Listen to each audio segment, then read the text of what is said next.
Alors, j'aimerais vous parler d'une chose que vous faites déjà, mais plaise à Dieu que ce soit un challenge et que ça nous défie, n'est-ce pas? C'est généralement des choses que nous faisons que nous oublions d'habitude. J'ai intitulé cela l'art de prier.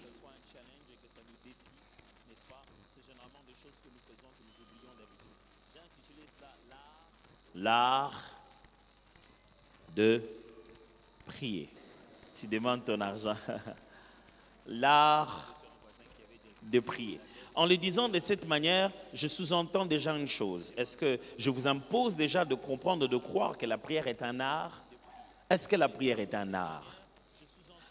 Pasteur, la prière, j'ai même entendu des gens dire, moi j'ai un don de prière, comme si les autres n'en avaient pas. Qu'est-ce que l'on sous-entend ici par l'art de prier? Ma prière pour vous, cependant, c'est que vous puissiez garder une dimension de prière et une connexion telle que vous avez appris l'art de prier. Et que vous ayez tellement appris l'art de prier que cette église soit caractérisée par l'indépendance, la prise en charge personnelle de chaque membre de l'église lorsqu'il s'agit de s'engager dans la prière. Que vous ne puissiez plus attendre que le pasteur dise il est temps de prier, que vous-même dans votre vie, dans votre période de l'existence, vous savez vous dire là je dois passer en mode prière. À l'occasion de personne ne vous a dit, mais en ayant tellement grandi et ayant appris l'art de prier, vous savez à quel moment prier, comment, pourquoi. La prière, pasteur, es-tu en train de nous dire que la prière est un art? Moi, je pensais que la prière, c'est spirituel. Quand tu veux dire c'est un art, là, tu m'embrouilles. Mon but n'est pas de vous embrouiller, mais disons-nous, qu'est-ce que c'est qu'un art d'abord? C'est quoi un art? Un art, c'est juste un ensemble de procédés, des connaissances et des règles intéressant l'exercice d'une activité ou d'une action quelconque. L'ensemble des connaissances, des procédés et des règles intéressant l'exercice d'une activité ou d'une action quelconque. Ce n'est pas moi qui invente cette définition, c'est la définition que j'ai prise dans le dictionnaire de Robert, pour que ce ne soit pas ma définition. L'ensemble des procédés et des connaissances ainsi que des règles intéressant un domaine d'une activité ou bien l'exercice d'une activité ou d'une action quelconque. Dans chaque activité, il y a un ensemble de connaissances, procédés, règles. Dans un domaine où on doit te dire certaines choses pour que tu le fasses bien, tu dois suivre une démarche pour que ça soit bien fait. Tu dois connaître des normes pour te dire que tu l'as fait. Ce domaine-là devient un art. Quand il y a une manière de faire, il n'y a pas seulement le faire, il faut le faire d'une certaine manière. Il ne faut pas seulement le faire, il faut suivre un procédé. Il ne faut pas suivre seulement des procédés, il y a des règles, qui même des règles universelles. Où que l'on aille dans le monde, si on a respecté les règles, c'est devenu tout un art. Il y a un art dans la façon de parler. Il y a un art dans la façon même de préparer le repas. Je ne vais pas donner des exemples de préparer maintenant, je ne vais pas vous tenter. Il y a un art même dans la façon de s'habiller. Quelqu'un s'habille, on lui dit, mais pourquoi tu as mélangé ces couleurs? Qui a interdit? Pourquoi tu as pris ça, tu as mis ça? Et s'est-il habillé, oui ou non? Oui, mais quelque chose de dérangeant, il a manqué de respecter des règles. Qui a inventé ces règles? Mais il y a des règles qui se sont installées, il y a des normes qui se sont placées. Il y a un protocole à suivre. Il y a une façon de faire. Je me souviens, quand j'étudiais encore en maths physique, des fois on perdait des points dans certaines formes de maths. Certains cours, vous savez, en maths physique, vous avez les 4 formes de maths différemment. Et on perdait des fois des points, non pas parce que la réponse n'était pas bonne, mais parce que la marche n'était pas bonne. Bon, ça c'est un autre débat. C'est plus tard à voir ça. On ne devrait pas normalement nous faire perdre des points à cause de la démarche, parce que la démarche démontre aussi un niveau de génie. C'est-à-dire que je maîtrise très bien les choses au point que je peux le faire comme je veux. Mais ce n'est pas grave. Mais On perdait des points parce que tu n'as pas respecté les règles de l'art. Tu ne l'as pas fait comme on devait le faire. Il y a des normes. Non seulement des normes, mais il y a des connaissances, c'est-à-dire il y a un degré d'apprentissage. On te donne des informations. Une fois qu'on t'a donné ces informations, tu commences à bien le faire. On t'explique comment on le fait. C'est vrai que dans tout art, nous n'avons pas tous le même degré de dextérité. On prendrait la guitare, on expliquerait à quelqu'un comment jouer, mais un autre jouerait la guitare comme s'il est né avec. Mais même à celui qu'on apprend, il comprend les règles de l'art. Il commence aussi à les exécuter. Ce que j'essaie de nous dire, c'est que le domaine appelé prière est un domaine dans lequel il y a des procédés, il y a des connaissances, il y a des règles. Il y a des choses, si vous ne les savez pas dans la prière, vous allez prier mal. Je n'invente pas ça. C'est la Bible qui enseigne ça. Vous demandez, vous ne recevez pas parce que vous demandez mal.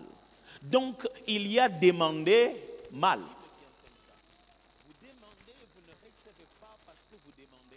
La prière est un art que nous devons apprendre à faire.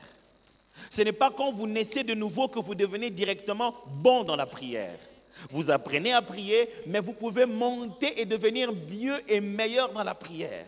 Et c'est ça ma demande à Dieu, qu'après ces 40 jours, toute cette église monte dans sa capacité de comprendre, de saisir l'art de la prière. Oh, s'il y a une chose que mon pays aime bien faire, c'est prier. 40 jours, 21 jours, 121 jours, 101 jours, 89 jours. De fois, on ne sait même plus ce que les chiffres veulent dire. On prie beaucoup. On prie plusieurs fois. Mais vous pouvez plusieurs fois faire la chose de la mauvaise manière. Le nombre n'assure pas le respect de l'art. Quelqu'un qui le fait tous les jours de la mauvaise manière, fait toujours de la mauvaise manière. À force de faire mal, ça ne rendra pas ça bien. Et j'aimerais vous dire une chose qui est une vérité. Quand vous avez tellement mal fait une mauvaise chose, ça va devenir difficile de désapprendre. Est-ce que ça a été clair ça? Let me go back to that. Des fois, il est plus facile d'apprendre à quelqu'un une nouvelle chose que de désapprendre à quelqu'un une ancienne chose. Des fois, il est plus facile que l'ignorant apprenne, que celui qui croit connaître puisse abandonner sa vieille connaissance. Vous avez déjà vu quelqu'un qui tient les stylos mal. Il met ici le dernier doigt. Il écrit comme ça. Il a 32 ans. Tu veux lui apprendre à tenir ça autrement. C'est-à-dire, il doit désapprendre. C'est-à-dire, il doit oublier. Il doit arrêter de faire ça. Il va devenir plus lent que vous. Vous voyez quelqu'un qui utilise son ordi, il touche dans tous les sens lui-même. Vous lui dites non, c'est pas comme ça. Il y a une position pour placer les mains en dactylographie. Tu n'as pas à bouger beaucoup. Tu lui apprends la position, mais il devient lent. Mais dis-lui touche comme tu touches là, comme il le fait toujours. Il va faire vite. Il a tellement appris la mauvaise chose pendant longtemps qu'il n'a plus envie d'apprendre la bonne chose parce qu'il a l'impression que ça le ralentit. Je prie Dieu que pendant ces 40 jours, le Saint-Esprit t'aide à désapprendre et à réapprendre les bonnes choses à une telle vitesse que tu vas trouver que c'est mieux d'apprendre la bonne chose. Lisons la Bible, pasteur. Lisons la Bible. Luc chapitre 11, versets 1 à 13. Je crois que j'ai oublié mon mouchoir. Est-ce que je peux en avoir? Oh, il y en a ici, désolé. Il y en a. Je ne connaissais pas où je devais trouver ça. Merci. Vous y êtes? Vous y êtes? Ok. Luc chapitre 11, à partir du verset 1. J'aimerais vous demander, s'il vous plaît, vous pouvez lire avec moi à haute voix, ne fût-ce que les 3 premiers versets. On y va. 1, 2, 3. Jésus, lorsqu'il eut achevé, un de ses disciples, enseigne-nous à prier. Il leur dit, quand vous priez, dites, Père, que ton nom soit sanctifié, que ton règne vienne. Donne-nous chaque jour notre pain quotidien. Je vais lire à partir de 4. Pardonne-nous nos péchés, car nous aussi nous pardonnons à quiconque nous offense, et ne nous induis pas en tentation. Il leur dit encore, si l'un de vous a un ami, qu'il aille le trouver au milieu de la nuit pour lui dire, ami, prête-moi 3 pains, car un de mes amis est arrivé de voyage chez moi, et je n'ai rien à lui offrir.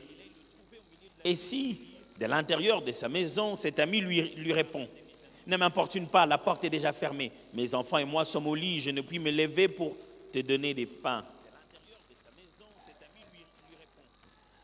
Je vous l'ai dit, même s'il ne s'élevait pas pour le lui donner parce que c'est son ami, il s'élèverait à cause de son importunité et lui donnerait tout ce dont il a besoin. Et moi, je vous dis, demandez et l'on vous donnera, cherchez et vous trouverez, frappez et l'on vous ouvrira. Car quiconque demande reçoit, celui qui cherche trouve et l'on ouvre à celui qui frappe. Quel est parmi vous le père qui donnera une pierre à son fils s'il demande un pain? Ou s'il demande un poisson, lui donnera-t-il un serpent au lieu d'un poisson? Ou s'il demande un œuf, lui donnera-t-il un scorpion? Si donc méchant comme vous êtes, vous savez donner des bonnes choses à vos enfants, à combien plus forte raison le Père céleste donnera-t-il le Saint-Esprit à ceux qui lui demandent?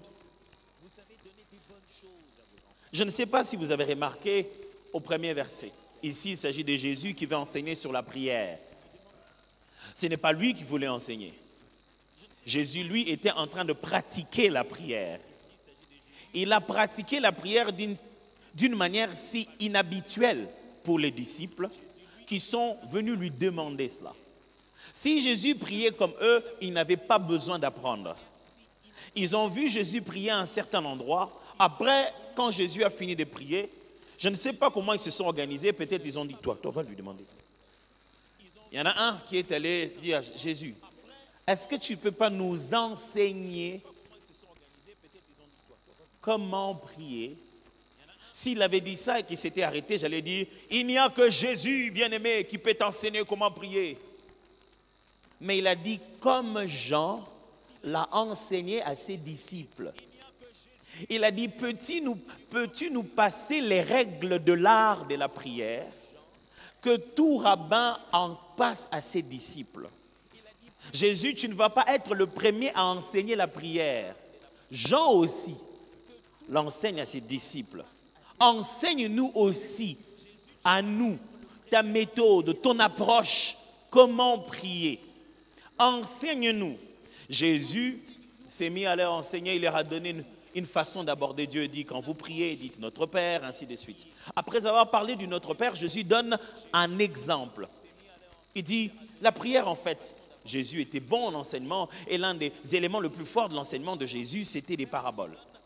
Il utilisait des images pour que ça reste dans la tête. Et il dit, lequel de vous, s'il a un ami qui vient en plein milieu de la nuit, il dit, bon écoute mon ami, j'étais en train de voyager, mais je suis obligé de m'arrêter ici, il fait tard, est-ce que je n'ai pas quelque chose à manger chez toi? Et il s'est dit, ah mon cher, je n'ai rien, je vais aller frapper la porte de l'autre ami. Finalement, on a combien d'amis? 3 amis. Le premier ami ne connaît pas le 3e ami. Il connaît que le 2e ami. Il a présenté son besoin au 2e ami. Mais le 2e ami a son ami aussi, le 3e. Il est allé le voir, il a dit, j'ai un ami, numéro 1, qui est chez moi. Et je n'ai pas moi. Numéro 2, je n'ai pas de quoi le nourrir. Et numéro 3 lui dit, ah, je dors déjà, ma femme et les enfants dorment, mon cher, à 7 heures. Jésus lui dit, même s'il ne s'est levé pas pour lui donner ce qu'il veut parce que c'est son ami, mais parce qu'il l'aurait importuné, je vais revenir sur ces termes-là, parce qu'il l'aurait tellement importuné, il s'élèvera, lui donnera, dit, bon voilà, prends. Jésus enseigne quoi? Qu'on puisse importuner Dieu dans la prière. Je vais revenir là-dessus. Il dit, parce qu'il aurait tellement importuné, il va lui donner. Alors il dit ceci, moi je vous dis, demandez, on vous donnera. Frappez, on vous ouvrira. Et cherchez, à ce moment-là, il n'y aura personne. Vous serez seul, vous trouverez. Frappez, de l'autre côté, on vous ouvrira. Demandez, de l'autre côté, on vous donnera. Mais cherchez, il n'y a personne de l'autre côté. C'est vous qui trouverez. On va y arriver. Alors, Jésus leur donne donc cet enseignement très fort au sujet de la prière. Mais est-ce que vous avez remarqué, mes frères, la Bible dit, les disciples ont dit à Jésus, enseigne-nous comment prier. J'ai même entendu les gens dire, la Bible dit, vous n'avez pas besoin d'être enseigné, l'onction elle-même vous enseignera. Pourquoi les gens citent la Bible là, juste pour un jet de mots? Et la Bible vous a dit, vous n'avez pas besoin d'être enseigné sur la prière. L'onction elle-même vous enseignera la prière. Vous n'avez pas besoin d'être enseigné sur la prière. Et ces textes-là, vous l'avez lu dans son contexte. Est-ce que ça veut même dire ce que vous êtes en train de nous faire dire? Ou bien on est tous en train de courir derrière le verbe enseigner? Que veut dire enseigner? Enseigner veut dire faire apprendre une science, un art, une discipline à quelqu'un, à un groupe. Les lui expliquer en lui donnant des cours et des leçons. Faire apprendre un art à quelqu'un. C'est ça enseigner. Faire apprendre quoi? Un art, une science, une discipline. La prière, lorsque les disciples disent à Jésus, enseigne-nous, ils veulent dire, apprends-nous l'art de prier. Mes frères, il ne suffit pas seulement de prier. Quand on parle de la prière chrétienne, il faut que le maître exécute une prière si différente que les disciples ont envie d'en connaître les règles. L'Église ne grandit pas parce qu'on se rencontre que pour prier. L'Église grandit dans la prière parce que l'on croit que la manière de prier de notre leader obtient tellement de résultats qu'on aimerait apprendre de lui comment prier. C'est ça ce qu'il y a ici. Ils ont dit, Jésus, nous avons vu que ta façon d'aborder la prière obtient tellement de résultats. Apprends-nous. Donc l'Église grandit non seulement de l'enseignement de la prière, mais aussi de la démonstration des exaucements de ses enseignants. OK? Si on est là, mes frères et sœurs, c'est soit parce que Dieu exauce et on veut apprendre comment entrer dans cette procédure d'exaucement pour qu'il nous exauce aussi.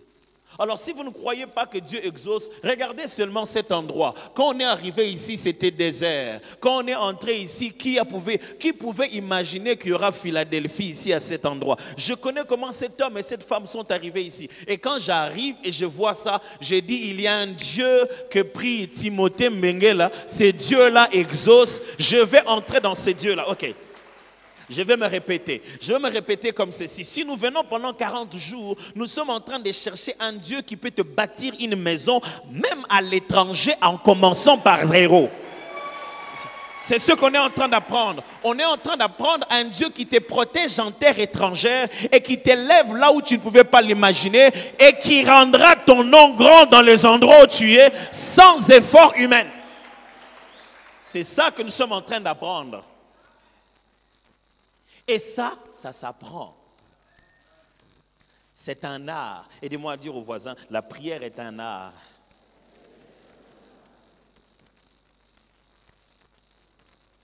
Comme dans tout art, tout artiste n'a pas le même niveau. Autant on peut être tous musiciens, mais tout le monde n'a pas le même niveau.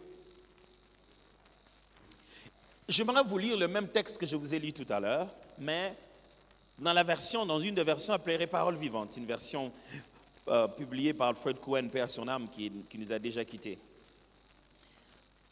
Toujours Luc chapitre 11, le premier toujours au 13e verset, je vais le lire.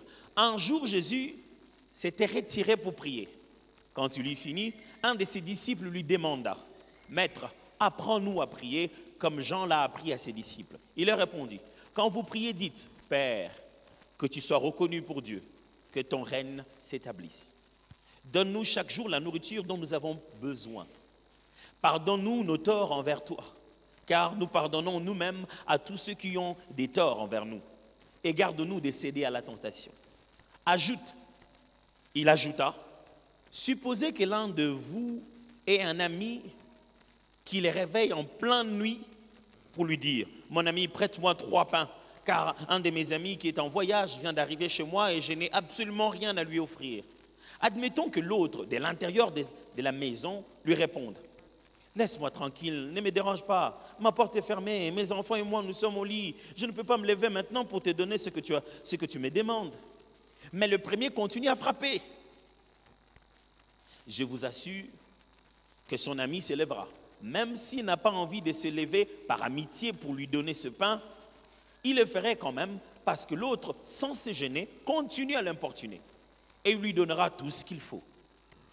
Ainsi, moi, je vous l'ai dit, demandez, continuez à demander et vous recevrez. Cherchez, persévérez dans votre recherche et vous trouverez. Frappez, insistez et la porte vous sera ouverte.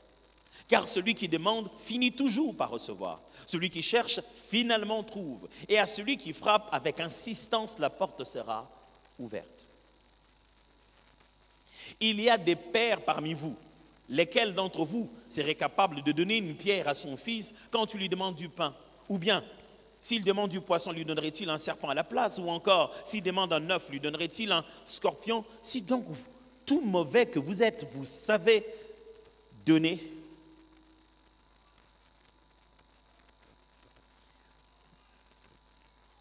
vous savez donner à vos enfants ce qui est bon pour eux, à plus forte raison, votre Père céleste donnerait-il les dons de l'Esprit Saint à ceux qui lui demandent. Mes frères et sœurs, je n'ai plus à vous démontrer que la prière est un art. La question est celle-ci. Êtes-vous prêt à apprendre l'art de la prière? Quand je dis que la prière est un art, ça suppose 4 idées. 1. Il y a des connaissances qu'on peut apprendre pour grandir dans la prière. Il y a des connaissances qu'on peut apprendre pour grandir dans la prière.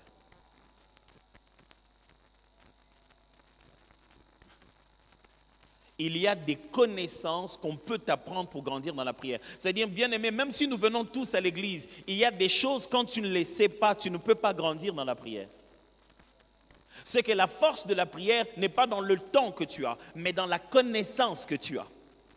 Je vais répéter. La force de la prière n'est pas dans les genoux, mais dans la Bible. Oh, that's going to be crazy now. La force de la prière n'est pas combien de fois, combien de temps tu as fait noircir tes genoux, mais quelles sont les clés que tu détiens entre tes mains pour accéder à chaque porte spirituelle. Parce que lorsque les prophètes de Baal ont commencé à s'étaillader, à faire couler leur sang, ils ont crié pendant longtemps. Élie leur a même dit, continuez, peut-être votre Dieu dort. Mais quand Élie s'est levé, sans gêner, sans faire quoi que ce soit, quelques phrases ont suffi pour faire descendre le feu du ciel. Il savait quelque chose. Il savait quelque chose. Je parle de la chose que connaissait Daniel. Quand il a appris que le roi veut tuer tout le monde, il vient voir le roi et dit, roi, donne-moi 3 jours. Donne-moi 3 jours, je vais rêver les rêves que tu as rêvés. Quelle garantie? Roi, ce n'est pas un grand problème, donne-moi juste 3 jours. Tu dis qu'il faut qu'on rêve les rêves que tu as rêvés, qu'on t'explique, non? Avec le Dieu que je sers, la manière dont je le prie, la façon dont nous conversons, ces genres de sujets vont me demander que 3 jours. Les chrétiens utilisent la prière comme un jeu de chance. Et ils se disent, il faut beaucoup prier. La prière n'est pas d'abord dans la quantité, elle est dans la qualité, la façon de la faire.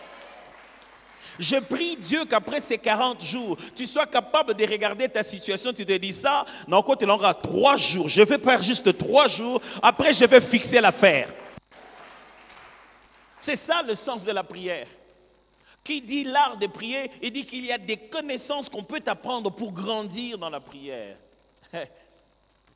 Je me souviens, la fois où j'ai dû acheter quelque chose ensemble avec ma femme. Quand j'achetais des choses, elle me disait toujours, toi vraiment, tu ne sais pas débattre. Hein? Je me dis, débattre pourquoi? Toi, tu es venu de chez toi, tu as mis un prix. Moi aussi, je suis venu de chez moi, j'ai mis un prix. Pourquoi tu dois imaginer que toi, tu dois me bouffer de l'argent? Soyons sincères, tu as mis le prix. Et un jour, j'ai ramené quelque chose, j'ai dit à ma femme, vraiment, j'ai acheté ça. Le monsieur là m'a fait une faveur. Disons que la chose coûtait, j'ai dit comme ça, $100. Il m'a dit, tu as acheté ça comment? J'ai dit $100. Ça? J'ai dit oui. D'ailleurs, le monsieur m'a fait faveur, je lui ai donné 98 parce que je n'avais pas les 2 autres. Il t'a fait faveur en te donnant 98. Ma femme m'a pris vraiment comme un... un bleu, quoi. C'est vraiment, c'est seulement par amour qu'elle n'a pas osé m'appeler Yuma. Mais son regard me le disait. Je pouvais lire dans son regard qu'elle se disait vraiment, moi, n'en ai pas été au Pénago.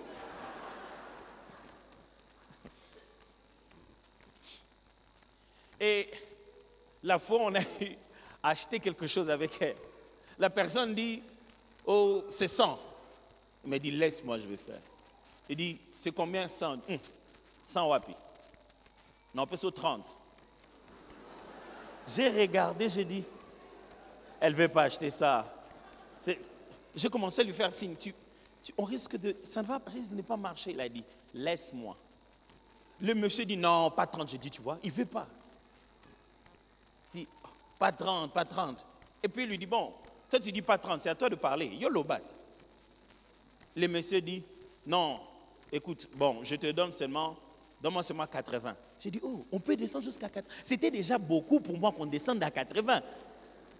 Il a dit, ah, 80 quoi? Tu vas faire, si 80, tu vas faire le double de tes bénéfices. 80.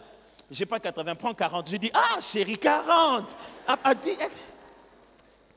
Le monsieur a dit, non, non, 40, je ne vais pas me retrouver, 40, ça ne va pas. Bon, elle a pris la chose et l'a remis. Elle a dit, ok, si tu ne veux pas 40, nous on part. J'ai dit, on part? On en a besoin, on part comment? Il dit, on part. On commence à partir, le monsieur dit, attendez. Il dit, bon, bon, ok, bon, alors, bon, peut-être donnez-moi même 70, même 72, 73. Il dit, non, ok, c'est pas grave. Si tu veux ça, je vais te donner 45 alors. On a acheté ça à 45. On a acheté ça à 45. Donc depuis tout ce temps, on me bouffe 55. J'aimerais qu'après ces 40 jours, quelqu'un à qui on bouffe 55 dans la forme de prier, que ça s'arrête. Tu dois maîtriser ça. Écoutez, il y a des gens que les démons font prier. La peur te fait prier. Même la manière dont tu abordes cette prière, c'est déjà un échec. À partir d'aujourd'hui, c'est terminé ça. Ces jours-là, je me suis dit non, j'achète plus. Elle dit qu'elle est là, l'art. Je ne veux plus.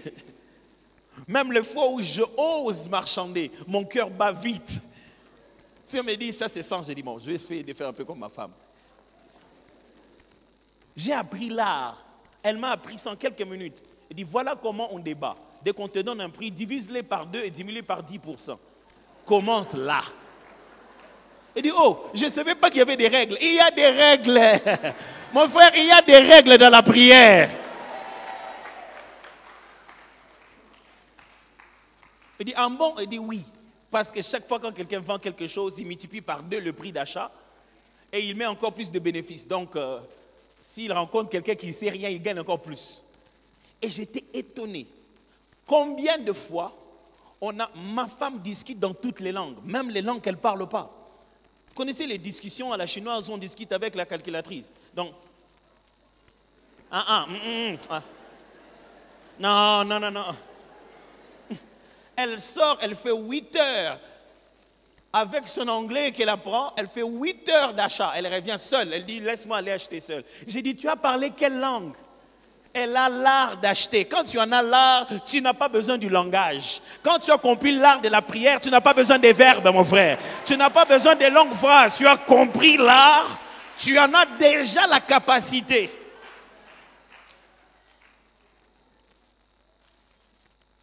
Ce qui fait que quand il faut acheter, je n'ai pas besoin d'interprète. Même si on va acheter ou à Dubaï, j'amène seulement ma femme. Même avec la calculatrice, ça suffira. Qui dit l'art de prier sous-entend 2. Il existe différents niveaux dans le domaine de la prière. Oh, ce n'est pas que les disciples ne priaient pas, ils priaient déjà. Mais ils ont vu la façon de prier de Jésus, ils se sont dit, ça on n'a pas encore fait. Il existe différents niveaux dans le domaine de la prière. J'ai entendu des gens croire, même, je les ai même entendus le dire avec un air tellement religieux. C'est disant non, on ne prie pas beaucoup comme vous là. Moi, les matins, je fais seulement ma petite prière, je recommande ma journée à Dieu. Vous, c'est vous qui voulez vous compliquer pour rien. Moi, je recommande ma journée à Dieu, mais voilà, Dieu me bénit. Qui t'a dit que les gens sont bénis parce qu'ils prient? Les gens sont bénis parce qu'ils respectent les règles de séma et de moisson et les principes de l'effort. La prière, tu en as besoin pour toute autre chose. Continue à avoir. Le jour où on va couper en bas, tout ce que tu as eu en haut va tomber brusquement. Alors tu viendras demander la prière chez les pasteurs. Parce que tu ne sais pas comment réagir. C'est là que tu vas commencer à te plaindre. Vraiment, les serviteurs de Dieu maintenant, si seulement Dieu les élève, leur téléphone ne passe plus. Je voulais vraiment appeler les pasteurs, j'étais dans les problèmes, j'avais besoin qu'ils prient pour moi. Le téléphone de Dieu est ouvert, maman. C'est parce que tu ne sais pas comment l'appeler directement, c'est ça? Tout le jour, je te donne le numéro personnel de Dieu. Mais tu veux que chaque fois, moi, je l'appelle à ta place. Si je commence à prendre des commissions de prière,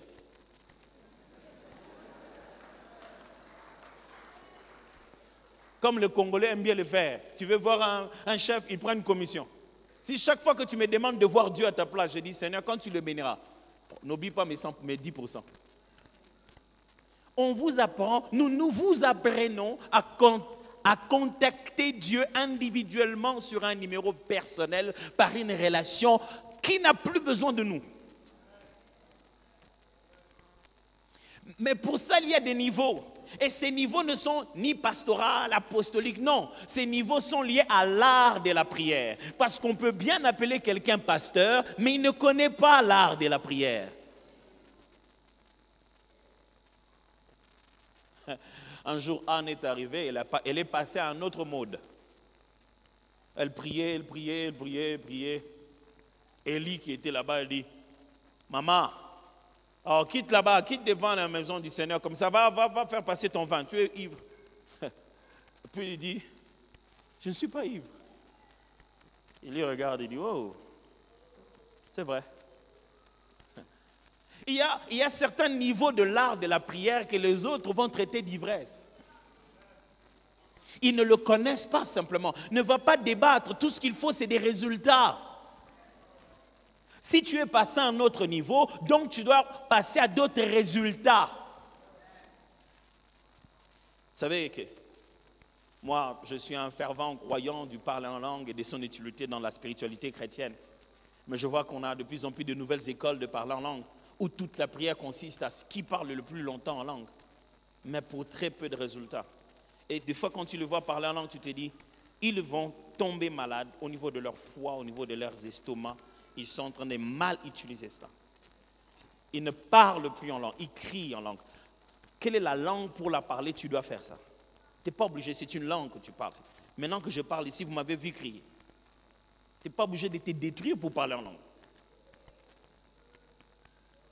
Tu n'es pas obligé de souiller complètement, de souiller complètement pour parler en langue.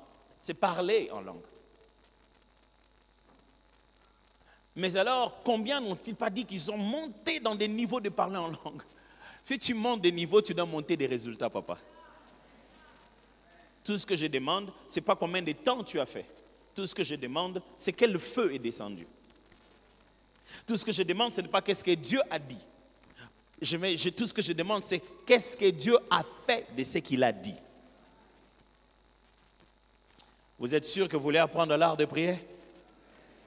Ok, c'est bon. Alors ma question est celle-ci, quel est votre niveau de prière actuel? J'aimerais que vous puissiez vous faire à vous-même une évaluation. J'en suis à quel niveau? Je veux passer à un niveau supérieur. Pour comprendre ton niveau supérieur, tu dois d'abord être conscient de ton niveau actuel. J'en suis à quoi? Si tu es encore à prier, oh Seigneur, Seigneur, je prie, Père, fais des grandes choses dans ma vie. Ça signifie quoi? Ça signifie quoi les grandes choses dans ma vie?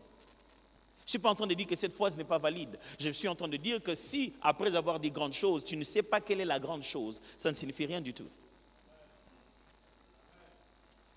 Tu ne sais pas ce que tu demandes. La Bible dit, un tel homme irrésolu ne sait pas ce qu'il demande. Il est pareil à quelqu'un qui s'est regardé dans le miroir et qui a oublié à quoi il ressemblait.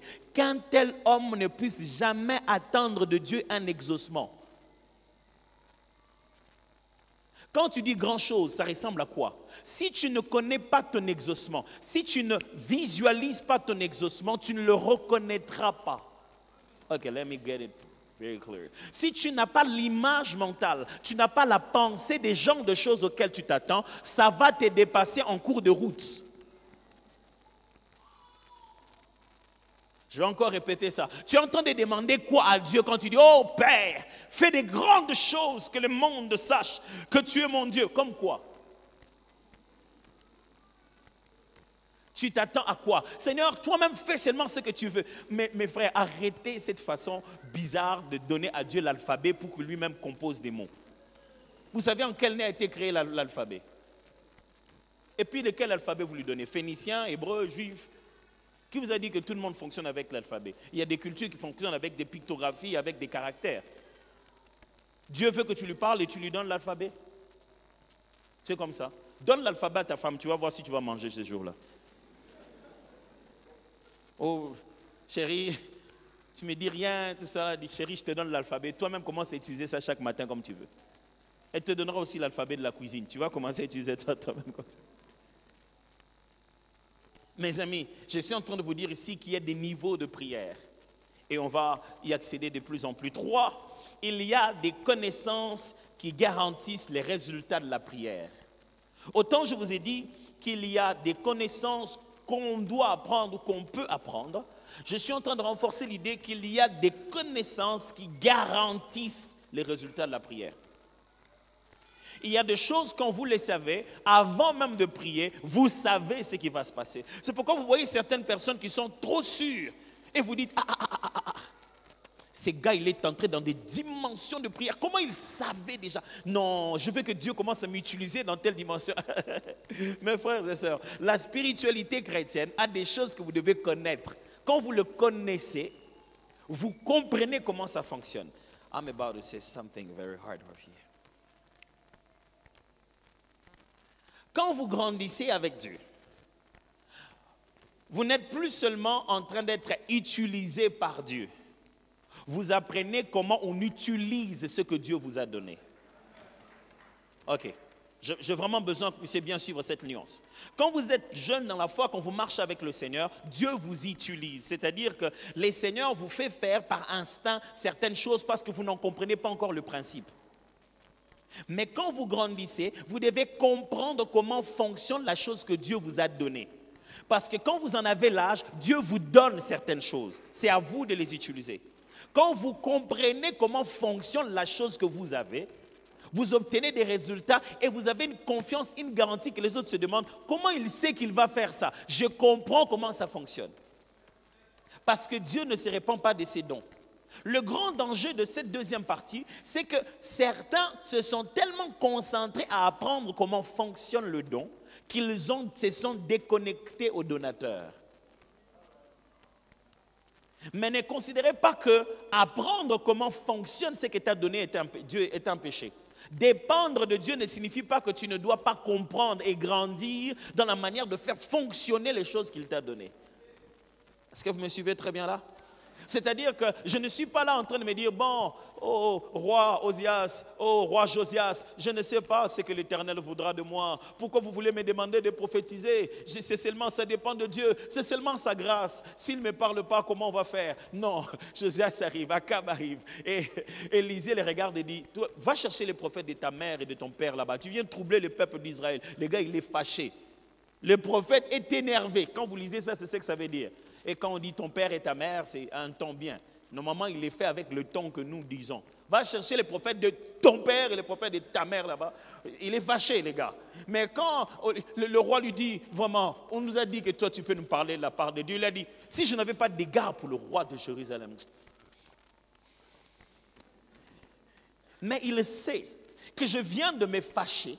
Je dois maintenant prophétiser. Et il sait comment on change les deux. Et pourquoi le magicien, le sorcier, je ne sais pas moi, qui te dérange au travail, il vient, il sait comment te troubler pendant la journée. Il sait comment faire en sorte que tu sois troublé. Et toi, tu ne sais pas comment on fait pour pouvoir avancer dans ce que tu dois faire. Non, non, non, non. Tout ne vient pas parce que, il faut invoquer le Seigneur. Non, il y a des choses qui fonctionnent en nous. Écoutez très bien ce que Pierre est en train de dire à cet homme. Il dit, je n'ai ni or ni argent. Par la grâce de Dieu, ce que Dieu a, il te le donnera dans la prière. Non, non, non, non. Ce que moi j'ai, ce n'est pas Dieu. Moi j'en ai. Il me l'a donné à moi. C'est moi qui l'ai. Je vais te le donner. Il n'a pas dit, Dieu fera sa grâce pour que tu sois... Non, non, moi j'ai la chose. Il y a des moments où il faut savoir que vous avez la chose. Et comment elle fonctionne. Et Élisée a dit, bon, on va prophétiser alors. Il a shifté pan et il a prophétisé. Simplement.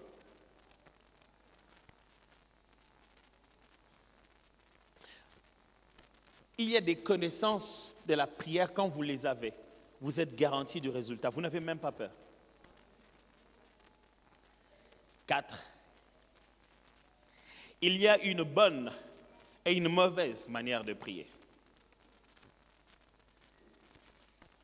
J'espère que je ne vous ai pas perdu. Ce sont les 4 idées fondamentales quand je suis en train de dire l'art de prier. Ça signifie quoi? Je sous-entends que l'art de prier, 1, veut dire il y a des connaissances qu'on peut apprendre pour grandir dans la prière. 2, il existe des différents niveaux dans le domaine de la prière. 3, il y a des connaissances qui garantissent les résultats de la prière. Et 4, il y a une bonne et une mauvaise manière de prier. Quand on dit que la prière a un niveau d'être un art, c'est-à-dire qu'il y a la bonne façon de faire, parce qu'il s'agit alors de procéder, il s'agit alors de connaissances et des règles. C'est-à-dire qu'il y a un non-respect des règles dans la prière. Quelqu'un a dit qu'il a prié, mais il n'a pas respecté les règles de la prière. Dieu ne reçoit pas seulement les prières comme ça. Il les reçoit d'après le respect des règles de la prière. Il y a une façon de prier. La prière a des règles. Ne pensez pas que parce que vous avez juste les yeux fermés et que vous avez parlé, que vous avez respecté les principes. Non. Il y a des principes à respecter dans la prière. Par exemple, Jésus, on va le lire tout à l'heure dans Matthieu, quand il est en train de dire à ses disciples, il dit, quand vous priez, ne multipliez pas de mots inutilement des mots comme le font les païens. Il leur dit, quand vous priez, n'essayez pas de le faire comme le font les juifs là-bas, là dehors pour être vus, les pharisiens pour être vus. Il leur montre qu'il y a des choses que vous faites qui ne sont pas bonnes. Il dit, ceux-là, ils sont en train de prier dans des coins de rue. Ils ont déjà eu leur rémunération. C'est Jésus qui enseigne ça. Ça signifie ceci. Celui qui prie en mativus, il veut que les gens voient qu'il prie. La joie et le plaisir que les gens voient qu'il prie, c'est déjà ça son exaucement. Il a atteint déjà son but. Son but n'est pas les résultats de la prière. Savez-vous que beaucoup de gens ne prient plus pour les résultats? Ils prient pour le plaisir de dire qu'ils ont prié. Ils sont plus heureux d'avoir prié que d'avoir à attendre les résultats de leur prière. Ils ne s'attendent à rien dans leur prière. Ils s'attendaient seulement à prier. Pour être capable de dire, tout bon de là, tout qu'on a ma ombi. Mon frère, on a beaucoup prié pour toi. Je ne cherchais pas la quantité de la prière. Je cherchais l'exaucement. Aujourd'hui, les gens ont plaisir d'avoir passé beaucoup de temps dans la prière. Ça nourrit leur ego. Ça leur fait sentir qu'ils sont plus spirituels que les autres. Et dans ces beaucoup de temps de la prière, ils sont dans beaucoup de souffrances, ils sont beaucoup d'attaques, ils sont... Moi, je pensais que beaucoup de prières devaient te faire moins de problèmes, plus de résultats, plus de victoires. On dirait que plus tu fais beaucoup de prières, plus ça fait beaucoup d'attaques. Parce que le diable, il attaque beaucoup les gens qui prient. C'est pourquoi les gens n'aiment pas prier. Il s'est dit, prier, c'est se mêler des problèmes pour rien. Quel est ce royaume où lorsqu'on t'envoie au front, on te diminue les soldats pour te protéger? C'est quoi? C'est dans quel royaume tu es? Un jour, j'étais en train d'expliquer quelque chose à l'église. C'était tellement fort pendant ce séminaire, j'ai expliqué un peu certaines notions de démonologie et tout ça, comment les choses fonctionnent et tout.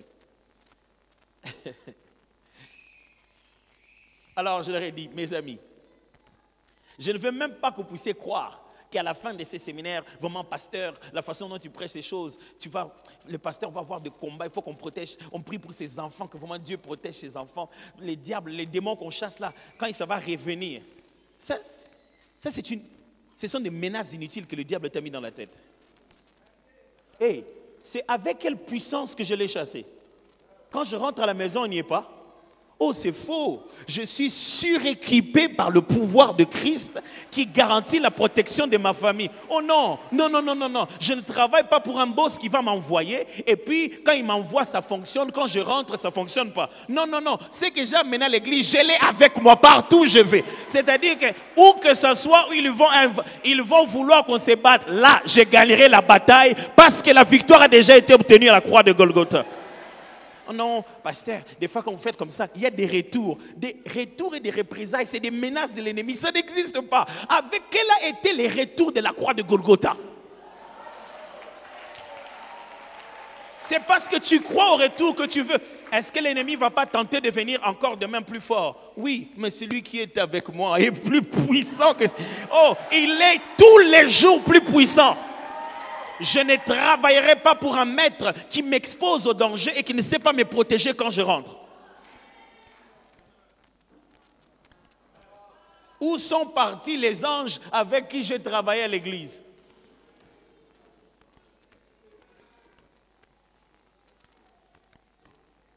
Après les séminaires, quand je finis, je suis fatigué, je prie, après je dors profondément. Je me réveille demain, je mange. Oh non, il faut entrer dans le jeûne parce qu'après des moments pareils, je vais tuer mon estomac pour hier, je mange. Ce qui se passe là, je connais comment ça fonctionne. Il ne va même pas oser, il sait que je sais.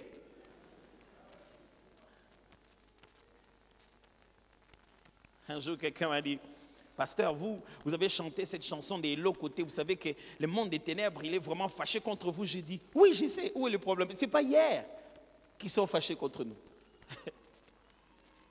Avant de venir ici, on a fait le concert Hello côté. Pasteur, on a vu des choses incroyables. Incroyables. Exactement comme dans la vidéo.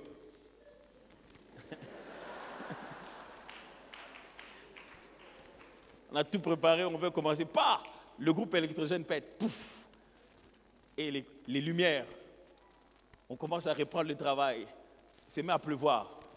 Il pleut pendant quelques, même pas une heure. Il a plu un peu, mais avec un vent violent. Les baffles sont mouillés, tout est mouillé. Et moi, je prêchais à l'église pendant qu'il pleuvait. Donc les gens me regardaient un peu avec pitié. J'ai vu qu'ils me regardaient un peu avec pitié à l'église. J'ai dit non, c'est pas bien. Je lui ai dit, vous pensez que je ne sais pas qu'il allait pleuvoir? Pour quel gouvernement je fonctionne? Comment je peux ne pas être débriefé sur ma mission? Et j'ai dit, il va pleuvoir. Mais bon, ça là est l'autre côté. Est-ce que vous savez ce que la Bible dit?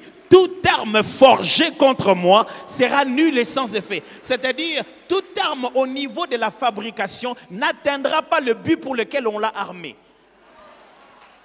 C'est-à-dire, quand on l'a fabriqué, on a mis défaut de fabrication. Quand il tire pour que ça aille à droite, ça ira à gauche. Le but qu'il avait avec cette arme-là. Et loko babeti selimboula, yangonde le kumu na biso.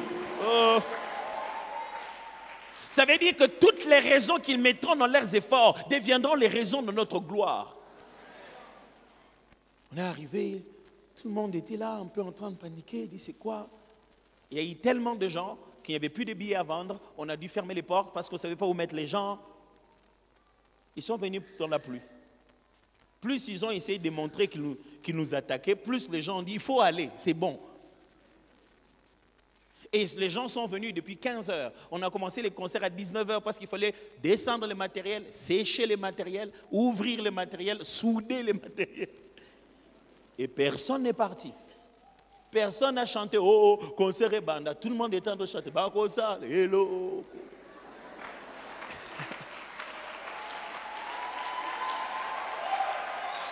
Et tu veux qu'à ce moment-là, moi, je fasse quoi? Oh, j'arrache. Oh, non, non, non, non, non, non, non, non, non, non. À chacun son travail. Moi, je vais chanter. Lui, il va s'occuper de cette affaire-là. Quand vous connaissez comment ça fonctionne, mon frère, n'importe qui ne va plus blaguer avec vous. Ah, c'est fini. Vous savez, quand vous jouez à un jeu, au Tetris ou quoi, quand vous comprenez les jeux, il y a des niveaux où vous n'échouez plus. Vous allez 1, 2, 3, 4, 5, 6, 6. Vous attendez seulement le niveau 7 où vous échouez d'habitude. C'est comme ça que ça fonctionne dans la spiritualité. Il y a même des choses, quand vous le comprenez, il y a certains démons qui ne peuvent même plus fonctionner dans votre vie. Vous avez complètement dépassé la ligue là. On ne peut même pas l'envoyer là-bas, il n'a pas de place. C'est-à-dire que vous êtes passé à la catégorie des poids lourds. Vous ne pouvez plus vous battre avec les plumes. Impossible. Vous n'êtes plus dans la même catégorie. Même ces gens d'esprit-là ne peuvent même pas venir.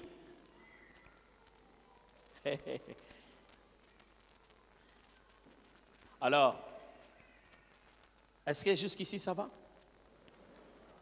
Est-ce que ça avance? Ok, vérifiez avec le voisin. Est-ce que c'est bon? Qu'est-ce qu'il en pense? Ça va? Il a dit quoi? Il apprend? Si vous avez un voisin qui ne vous parle pas, levez la main, on va vous changer de place.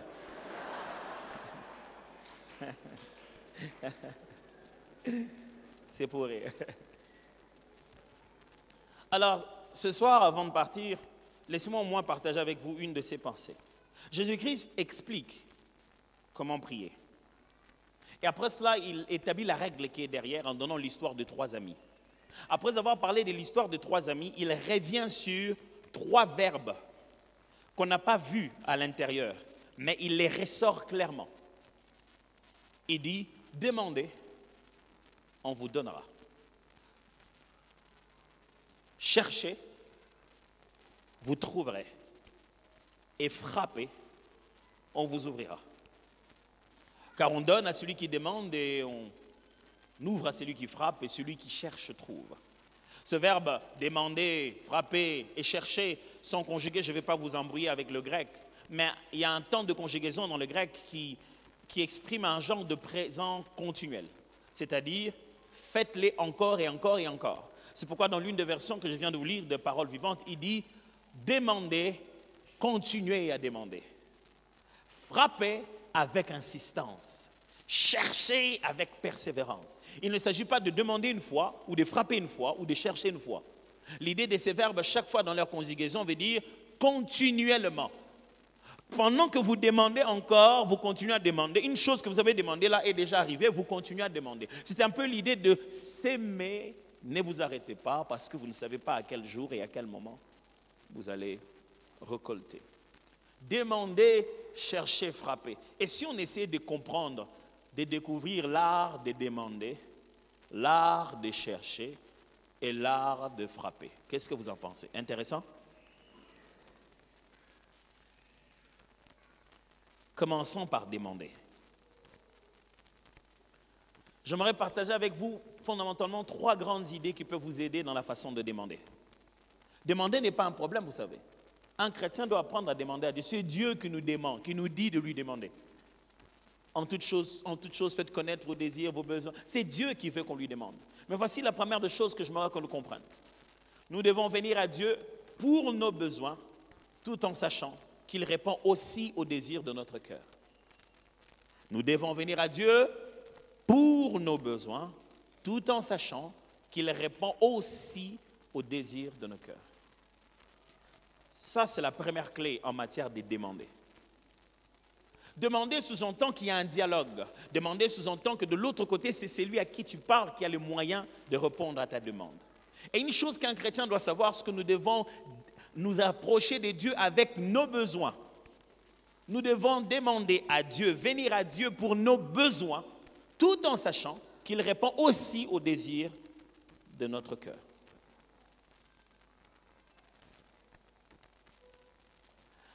En Jean, chapitre 5, les versets 13 à 15, je lis dans la version seconde. En Jean 5, 13 à 15, je vous écris ces choses afin que vous sachiez que vous avez la vie éternelle, vous qui croyez au Fils, au nom du Fils de Dieu. Nous avons auprès de lui cette assurance. Auprès de qui? Le Fils de Dieu. Nous avons auprès de lui cette assurance que si nous demandons quelque chose selon sa volonté, il nous écoute. Nous avons auprès de lui quoi? Cette assurance. Que si nous demandons une chose, il nous écoute. Et si nous savons qu'il nous écoute, quelque chose que nous demandons, nous savons que nous possédons la chose que nous lui avons demandé. Ici, c'est demander. Il dit, première garantie, quand tu demandes, il écoute. Mes amis, ne doutez jamais de l'interlocuteur. Si vous ne croyez pas que Dieu vous écoute, ça ne s'appelle plus la prière. Parce qu'il faut que celui qui s'approche de Dieu croit qu'il existe. Et quand vous revenez demain lui disant, Seigneur, est-ce que tu entends même mes prières? Oh, mais à qui tu parles? S'il n'entend pas tes prières, comment il va t'entendre dire que si tu entends ses prières? Je ne sais pas si vous voyez la logique. S'il n'a pas entendu les prières, comment il va entendre quand tu es en train de dire s'il entend tes prières?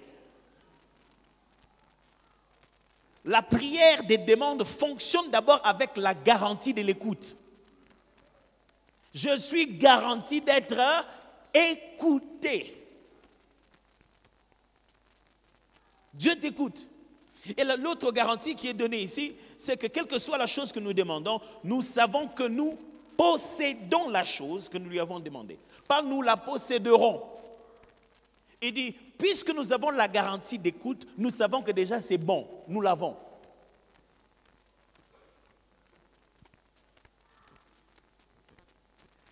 La parole vivante dit, du même texte, je vous écris tout cela pour que vous sachiez avec certitude que vous possédez la vie éternelle, vous tous qui croyez au Fils de Dieu. C'est pourquoi nous pouvons nous approcher de Dieu avec une joyeuse assurance. Nous sommes certains que si nous demandons ce qui est conforme à sa volonté, il nous écoute. Et si nous savons qu'il nous écoute, nous avons en même temps la certitude de l'objet de nos demandes, quel qu'il soit, nous est déjà acquis. Vous n'avez peut-être pas vu cela, mais dans le grec, le mot ici, quelle que soit la chose que nous demandons, ce mot est aussi traduit par besoin, quel que soit le besoin que nous avons. Besoin dans l'idée, quelle que soit la requête que nous introduisons. Des fois, quand nous demandons à Dieu, nous ne faisons pas la différence entre nos besoins, nos plaisirs et nos désirs. Je vais répéter ça. Nous ne faisons pas la différence entre nos besoins, nos plaisirs et nos désirs. La prière commence à devenir difficile pour toi quand tu n'y vas que pour tes plaisirs et tes désirs. Alors Paul dit que si dans tes plaisirs, dans tes désirs, il est possible que la convoitise t'ait conduit à ça. Alors il dit, vous demandez, vous priez, vous demandez, vous ne recevez pas parce que vous demandez mal pour satisfaire à votre convoitise. Une chose qui est certaine quand vous faites la prière des demandes, c'est que Dieu résolvera toujours vos besoins, même si vous n'avez pas prié pour ça. C'est la responsabilité paternelle. L'enfant n'a pas besoin de demander d'aller à l'école. C'est ton enfant, c'est à toi de l'amener à l'école. Nos besoins sont une garantie de réponse. Si tu veux te sentir à l'aise et voir que Dieu te répond, demande-lui tes besoins. Alors il faut faire la différence entre les besoins, les désirs et les plaisirs. Nos désirs et nos plaisirs, les choses que nos cœurs désirent et les plaisirs qu'on veut avoir sont fortement influencés par ce que le monde nous montre. Tu n'as pas besoin d'un iPhone 14, on en est à combien maintenant? 16? 17? 14 seulement? Le temps d'arriver à 200, combien de vies vont être détruites?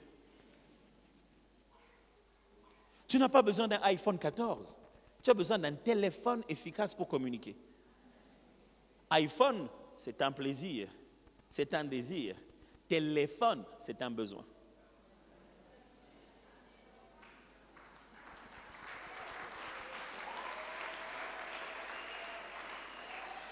Tu n'as pas besoin d'une Lamborghini ou d'une Range Rover.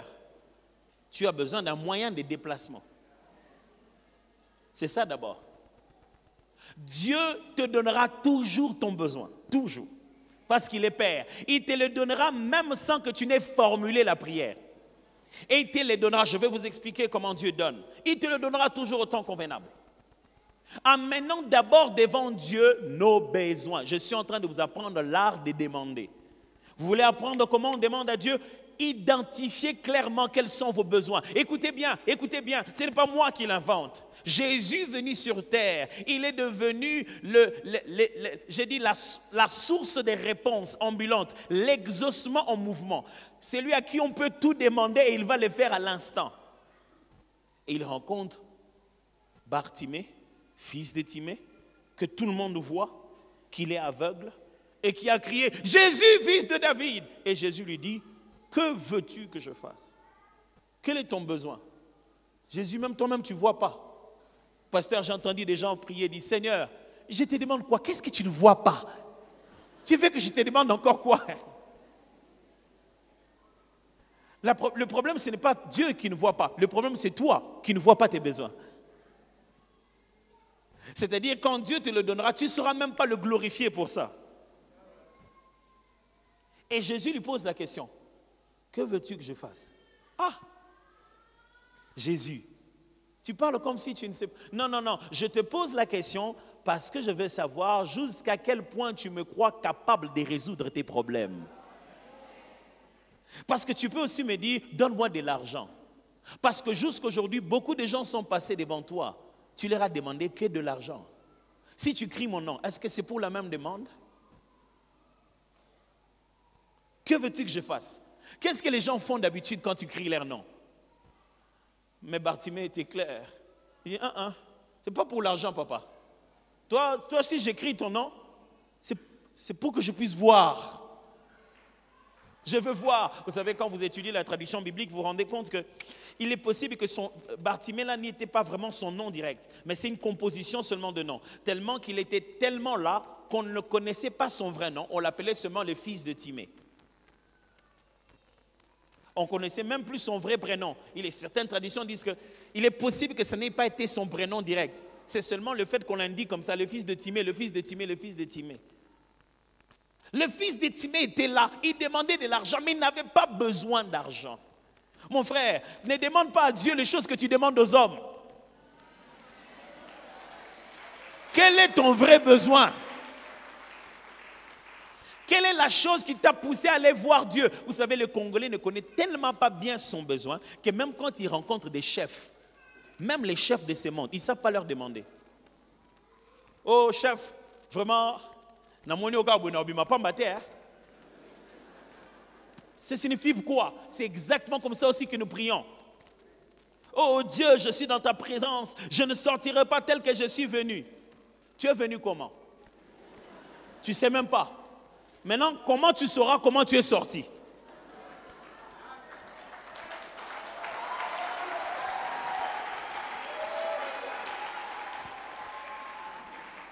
Avant même de demander, identifiez votre besoin. Vous demandez quoi? Parce que Dieu va vous donner votre besoin, et je précise, avant même que vous n'ayez besoin de demander, il l'a déjà pris en charge. Votre besoin, c'est lequel? Quand Bartimée a dit, je veux voir, Jésus l'a donné. Il a vu. C'est ce qu'il était. Jamais homme n'est allé vers Dieu pour lui demander son vrai besoin. Et Dieu dit, non. Si Dieu ne te donne pas une chose, c'est que tu n'en as pas encore besoin. Nos désirs et nos plaisirs, Dieu nous les donne aussi. Il est notre Père. Mais nos désirs et nos plaisirs ne sont pas aussi fondamentaux que nos besoins. Qu'est-ce que je veux dire? Nos désirs et nos plaisirs sont des choses que Dieu montre par amour, qu'il nous écoute, qu'il veut nous faire plaisir, qu'il nous montre qu'il nous aime. Mais des fois, nos plaisirs et nos désirs, et très souvent, sont fortement influencés par la société, par les milieux de vie. J'explique. Maintenant, on veut se marier. On ne veut pas se marier. On veut faire un mariage à l'Internet, où la mariée se met en peignoir avec les filles d'honneur, elle se filme. Aujourd'hui, faire des mariages, c'est faire des clips. Le temps que l'on passe dans les chorégraphies, et on a fui les leçons de préparation des fiançailles. Parce qu'on s'est dit, qu'est-ce qu'on va préparer là-bas dans les fiançailles? Pasteur, plus tu vois les gens fuir les leçons de préparation des fiançailles, plus il faut que tu saches qu'ils se connaissent déjà. Ils se disent déjà, quel est le cours encore?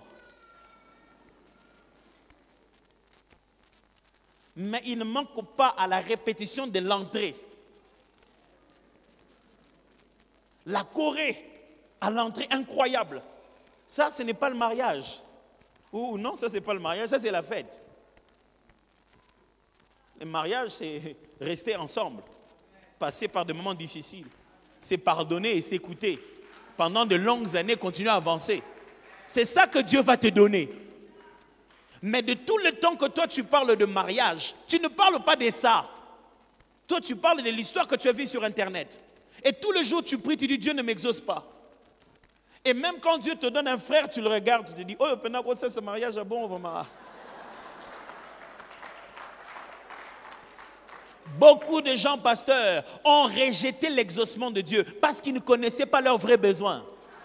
Ils connaissaient que leur désir et leur plaisir. Et leur besoin est venu et ils l'ont chassé à la recherche de leur désir. Le premier but de la prière, c'est d'abord que Dieu rencontre ton besoin. Je vais vous donner un exemple qui va peut-être être un peu plus clair. Je prends les enfants à l'école, on revient à la maison. C'est bientôt l'heure de manger. Mais les enfants me disent, papa, nous on veut aller acheter la glace. Achète-nous la glace. Qu'est-ce que je fais, selon vous? Oui ou non, j'achète la glace pour eux. C'est quand même mes enfants, non? Je fais quoi? J'achète la glace. Vous voyez ces petits moments-là, c'est ce qui arrive dans nos têtes. Mais Dieu est clair dans cette affaire. Dieu est comme ça. Si vous quittez la maison pour aller manger, et que la glace vous coupera l'appétit, sachant que la glace ne participe pas directement à la constitution physique de ton besoin, et que ça te met à un risque d'hyperglycémie à cause du sucre au moment où tu as faim, Dieu dit, pas de glace maintenant. Vous devez manger d'abord. Vous allez manger. Si vous avez fini de manger en retard et que si vous prenez la glace à cette heure-là, à cause du degré de sucre, vous n'allez pas dormir, pas de glace ce jour-là. Mais samedi, il prendra tous les enfants. Ils vont aller que pour faire ça. Aller manger la glace. Celui qui sait prier pour ses vrais besoins, le jour où Dieu lui fait plaisir, vous allez l'envier. Ah oui. Il y a des gens, vous commencez à dire, il est vraiment, hein, Dieu on dirait qu'il fait que... Non, il a suivi ses besoins. Et un bon matin, Dieu dit, viens, on va manger la glace. Non seulement qu'il voyage, il le fait voyager première classe. Non seulement qu'il voyage première classe, on lui a donné le visa à 24 heures. Ça, c'est quand le Père t'amène manger la glace. Vous savez, quand le Père t'amène manger la glace, il t'amène à un endroit même toi tu ne pouvais pas imaginer. Il va te payer la meilleure glace. Les jours où toi tu veux faire plaisir aux enfants, c'est toi-même qui veux te sentir père. C'est toi-même qui sors l'argent. Les jours où Dieu veut te faire plaisir, ça va dépasser même les désirs que toi tu avais. Il faut commencer par comprendre tes besoins. D'abord. Maintenant qu'on prie là, quel est ton besoin? Eh pasteur, moi vraiment on a besoin que Dieu, qu'on puisse m'augmenter les salaires, vivre avec ces salaires, je n'arrive pas à tenir la maison. Non, ton besoin ce n'est pas les salaires, ton besoin c'est plus d'indépendance financière. Ok? Et ce n'est pas obligé de passer par le salaire. Hein? Là, tu es en train de lui dire, viens chez moi, mets ta main sur l'enfant et il sera guéri. Tu lui montres même la méthode. Là, tu es en train d'aller chez Élisée, de lui dire, je pensais que le prophète allait sortir, il allait étendre sa main et je serai pur. Toi, tu veux être pur, oui ou non? Oui, va te laver dans le Jourdain. Il y a des fois pour que Dieu te rende indépendant financièrement, au moins, on va l'ongolio moussala. Oh. C'est là que tu te dis, pasteur, vraiment, on a prié, Dieu a même dit qu'il va me donner de l'argent. Pasteur, c'est ce que les gens de Dieu, maintenant m'ont enlevé du travail. Oui, mais c'est ton salaire qui t'empêche de réfléchir en entrepreneur. Et tant que tu as des béquilles, tu ne marcheras pas. Écoutez-moi, Jésus est le miraculeux qui chasse les gens du deuil avant de ressusciter les morts. Ok, let me go back to that. Il vient et dit, mais pourquoi vous pleurez? Non, non, non, c'est fini, l'enfant dort. Il dort comment? Réveille-les d'abord, après on va être sûr. Non, vous pouvez partir déjà, l'enfant dort. J'ai pris un Dieu qui me garantit déjà les résultats pendant que je suis encore dans le processus. Deuxième chose à savoir sur demander. Je vous ai dit, d'abord nos besoins, vous devez les identifier. Deuxième chose, je vous dis, les besoins sont déjà garantis dans la prière. Je n'ai pas cessé de le dire d'ailleurs dans la première partie. Nos besoins sont déjà garantis dans la prière. Je vais lire avec vous Philippiens 4, 6. Philippiens 4, 6 dit ceci. Ne vous inquiétez de rien. Philippiens 4, 6. Ne vous inquiétez de rien, mais en toute chose, faites connaître vos besoins à Dieu par des prières et des supplications avec des actions de grâce. C'est Dieu lui-même qui dit, faites connaître vos besoins. Dans la parole vivante, on dit ceci. N'entretenez aucun souci. J'aime bien cette version parce que le français est vraiment le plus actuel, quoi. N'entretenez aucun souci. En toute situation, exposez vos besoins et vos souhaits à Dieu. Et les leur faisant connaître dans vos prières. Intercédez avec confiance et sérieux. Exposez vos requêtes avec précision, sans oublier d'exprimer aussi votre reconnaissance.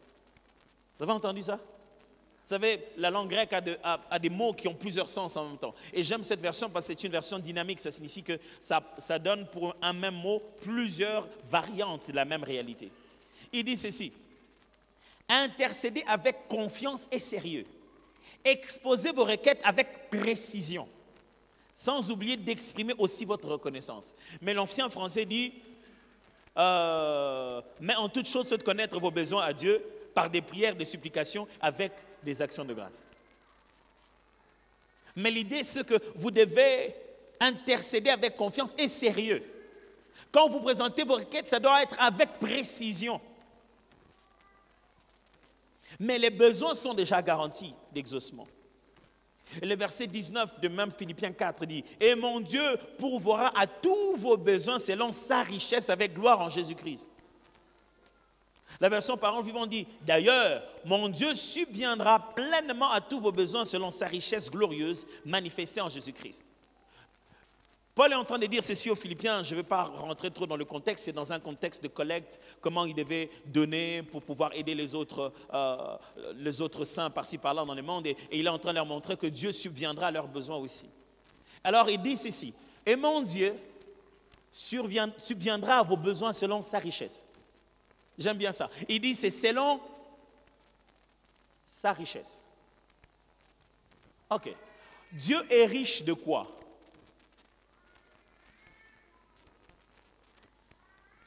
Oh, comment on répond? C'est une vraie question. Dieu est riche de quoi? Vous pensez que Dieu est riche d'argent? Dieu n'a pas besoin d'argent, mes amis. L'argent en pièces a été créé par des Lydiens. Ce n'est pas si vieux que ça, ces choses. Les monnaies en papier ont été créées par des Chinois. Or, Dieu disait à Abraham qu'il l'a béni et il n'y avait pas encore tout cet argent. Dieu n'est pas riche par la banque. Quand vous pensez que Dieu va vous bénir, il va faire quoi? Multiplier des billets, le contrefacteur est puni des servitudes pénales. Dieu est riche de quoi? Il est riche de toute sa création. Il est riche des cœurs et des pensées. La Bible dit, le cœur du roi est comme un cours d'eau entre les mains de l'Éternel. Et il les tourne comme il veut. Quand Dieu te dit qu'il va te donner, il va user de ses richesses. Et dans les richesses de Dieu, il y a des gens seulement. Il appelle quelqu'un, dit, toi, va chez lui, donne-lui ce que je t'avais dit. Tu peux sortir aucun billet des banques. Il est le seul qui dit, venez acheter sans argent. Pour t'obtenir ce que toi tu as besoin d'obtenir par argent, Dieu n'a pas besoin d'argent pour ça. Et vous savez, nous, quand nous demandons à Dieu, nous ne demandons plus nos besoins, nous demandons la méthode. N'impose pas à Dieu comment il va le faire. Ne va pas lui dire, donne-moi de l'argent pour. Vous savez, maintenant nous faisons foi à la méthode. Or, la méthode est réservée pour la gloire de Dieu. Il doit choisir les façons de faire qui le glorifieront le mieux. Écoutez ce que les amis de Daniel ont dit. Ils ont dit, ah, roi, vraiment, quelque chose que tu veux faire, nous tous qu'on sait, on ne va pas se prosterner devant toi. Notre Dieu là que tu dis, il peut nous délivrer. Ils ont commencé d'abord par dire ça. Notre Dieu peut nous délivrer. Et même s'il ne nous délivrait pas, sache que roi, nous n'allons pas nous prosterner devant toi. Ils n'étaient pas en train de dire, roi, tel que nous sommes là, nous n'allons pas brûler. Dieu va envoyer un feu qui va nous protéger. Il dit, notre Dieu a toutes les possibilités. Mais voici ici à quoi nous devons rester fidèles. Notre part, c'est de ne pas nous agenouiller. Chez lui, il a plusieurs possibilités. Il peut arrêter ta bouche là au moment où tu parles. Il peut faire ce qu'il veut. Et Dieu, j'aime comment il l'a fait. Non seulement il n'a rien fait devant le roi, pendant la route. Il n'a rien fait. Il y a des moments où Dieu n'agit que quand tu es à l'intérieur du feu. Et toi, tu priais pour ne pas entrer dans le feu. Toi, tu passes tout ton temps de prière. Dieu, que je n'entre pas dans le feu. Pendant que lui, il est là en train de dire, je t'attends ici dans le feu. Oh Père, que je n'entre pas dans le feu. Je t'attends ici dans le feu. Quand tu es jeté dans le feu, tu entres avec tristesse. Seigneur, comment tu ne m'as pas protégé? Mais non, moi j'étais dans le feu. Regarde bien dans le feu. Est-ce que tu brûles? Est-ce que tu brûles depuis que tu es dedans? Seigneur, comment tu as laissé ces gens vraiment dans le boulot? Ils m'ont combattu, on m'a même enlevé du boulot. Est-ce que tu dors affamé?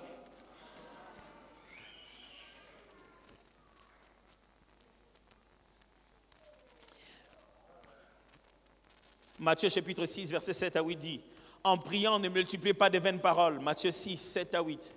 En priant, ne multipliez pas de vaines paroles comme les païens qui s'imaginent qu'à force de paroles, ils seront exaucés. Ne leur ressemblez pas, car votre Père sait de quoi vous avez besoin avant que vous ne lui demandez.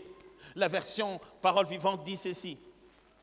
Dans vos prières, ne rabâchez pas des tas de paroles à la manière des gens de tout le pays.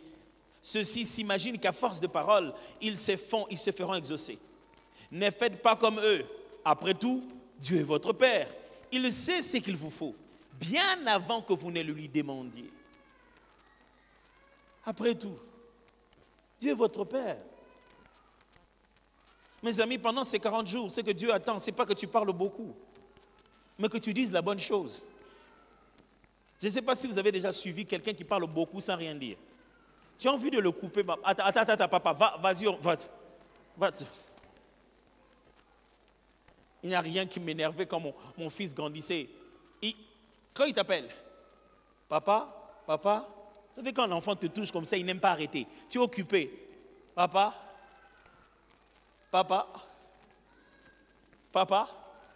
C'est ce qu'on appelle être importuné. Je vous expliquerai ça. Et puis je dis, quoi? Il dit, papa, je voulais te dire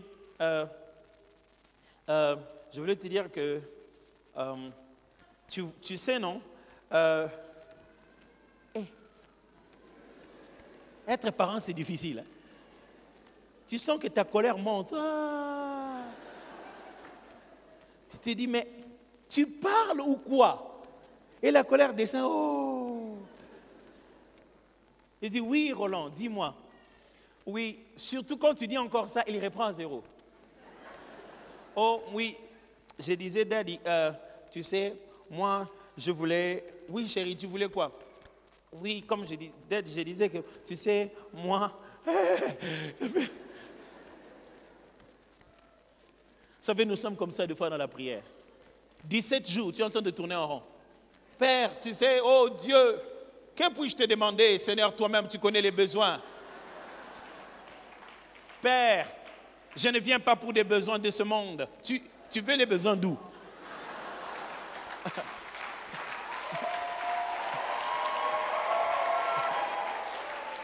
N'ayez pas peur de demander. Nous n'avons qu'un seul papa. Il n'y a que lui.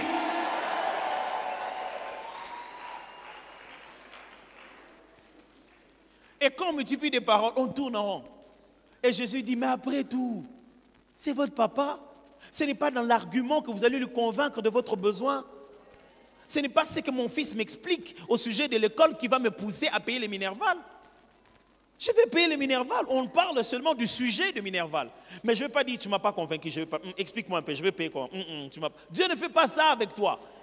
Il sait que tu as faim. Il sait que tu dois te marier. Il sait que tu dois te voyager. Il t'a même promis de te donner le travail. Quel est ce genre de Dieu qui promet et qui tourne derrière? Il connaît tes besoins.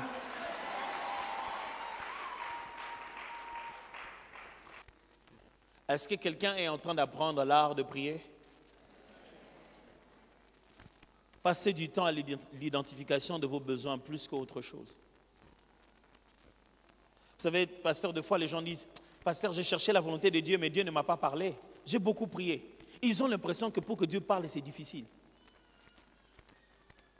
Mais regardez ce que David faisait. Il n'était pas prophète. Mais quand il voulait demander la volonté de Dieu, il était précis. Quoi qu'il usait de l'Umim et du Turim, il utilisait donc les éléments de l'éphod, les éléments de l'égarement du sacrificateur pour pouvoir reconnaître la pensée de Dieu. Mais il était clair dans sa question. Il ne demandait pas d'explication à Dieu.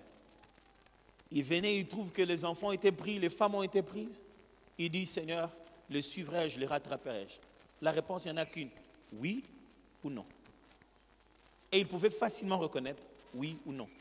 Des fois, nous, on s'approche de Dieu avec tellement d'arguments et d'explications. Tu as posé une question à Dieu que même la façon de te parler pour comprendre ça, tu ne sais pas comment il va faire. Seigneur, je te prie, oh mon Dieu, je te prie, Père, dis-moi pourquoi tu me veux là-bas. C'est long. C'est dit, Seigneur, tu veux que je le fasse, oui ou non? Là, c'est plus simple. C'est soit oui, c'est soit non. Des fois, dans nos formulations de prière, nous compliquons même la réponse de Dieu pour nous. De sorte que quand il va parler tantôt d'une manière, tantôt d'une autre, tu ne vas même pas comprendre. Mais quand il s'agit de reconnaître soit le oui, soit le non de Dieu, ça devient plus facile si c'est ce que tu es en train de lui demander. Mais quand tu attends oui ou non, ça signifie pas rêve. Pasteur, j'ai prié, mais je n'ai aucun rêve. Non, ça ne signifie pas rêve. C'est pour ça, on veut prier, vous voulez prier, vous voulez qu'on apprenne l'art de la prière, vous serez obligé d'apprendre comment Dieu parle et comment il vous parle à vous en particulier. Sans besoin d'être le grand prophète qui voit avec précision. Combien de fois les gens voient avec précision, mais ils ne voient pas qu'on peut faire quelque chose dans un téléphone appelé Facebook pour qu'ils deviennent millionnaires. Tous les voyants ne sont pas des faiseurs. Ce n'est pas tous ceux qui voient qui agissent. Quelquefois, dans la voyance, vous n'êtes qu'un observateur. Voulez-vous être de ceux qui ont la vision ou de ceux qui ont la voyance? La vie n'est pas dirigée par la voyance, elle est dirigée par la vision. Et si ta voyance ne produit pas en toi de la vision, tu deviens un observateur spirituel. Ta voyance doit te donner la vision et la capacité de faire sortir de l'invisible vers le visible. Désire ça. Sinon, tu observeras comment les choses se passent. Et tu ne sauras pas prendre de l'invisible pour amener au visible et les rendre réels. Ou même un architecte deviendra mieux que toi. L'architecte aura la vision que cet endroit deviendra un temple. Et ça le deviendra. Il a vu ça dans sa tête. Et on va vivre là. Là où lui, il a vu dans sa tête. Et toi, tu auras vu dans la prière rien. Et tu vas chercher. Peut-être qu'on n'a pas craint Dieu. Peut-être que vous avez manqué de donner des offrandes. Parce que tu n'as pas compris comment fonctionne l'art de la voyance et de la vision. J'aborde ce sujet parce que je sais qu'il est très aimé ici.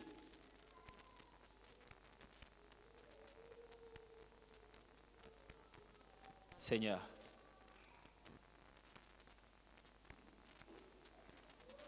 je ne sais pas là où chacun a besoin d'une leçon personnelle avec toi. Je ne viens ici que pour prier, pour parler. J'ai dit quelque chose. Est-ce que c'est tout ce qu'il fallait dire? Je vais vous exhorter de prier juste avant que le pasteur vienne donner des annonces. Je respecte le temps qu'il m'a donné et comme il veut respecter le temps qu'il vous a aussi donné. Donc on est encore dans le bon. Mais je veux que vous puissiez juste faire une prière à Dieu et lui demander, Seigneur, enseigne-moi l'art de prier de façon personnelle. Que dans les choses qui se disent, je veux savoir ce que moi je dois faire à partir de là où je suis. Prions ensemble, s'il vous plaît. Prions ensemble.